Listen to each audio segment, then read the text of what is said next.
I understand your comment about the employment agreement, but consider it that's really not the full purpose of an employment agreement in many cases.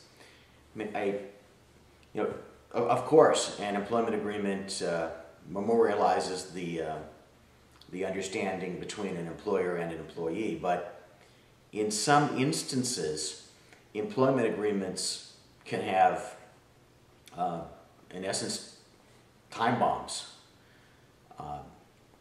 included among their provisions when you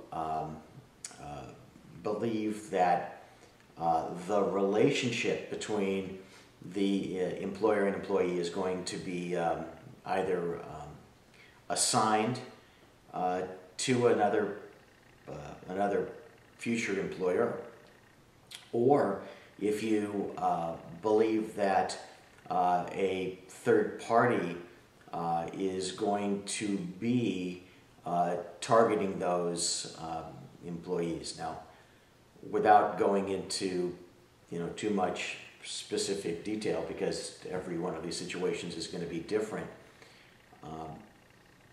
there are ways, especially when the employment agreement relates to hospital-based groups who may be considering ACOs and other types of affiliations, as well as hospitals which may be looking to change providers of your hospital-based service. There are ways to negotiate and draft that agreement that create traps to not only lessen the chances of successful competition, but which create potential buckets for significant recovery in the event that that type of competition or takeover occurs. So there are a number of ways of looking at the employment agreement.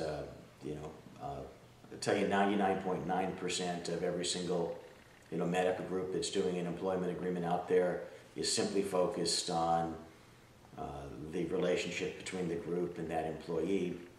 But that 0.1% that's out there understanding what can really be done with these documents and the way that they come about can achieve significant benefit from that type of strategy. But you have to be willing to devote the time and the resources to creating those situations. It can't be done for every group, but if it can be done for yours, then it could be worth a fortune. For complimentary resources, including articles and our monthly newsletter, the Advisory E-Alert, visit advisorylawgroup.com.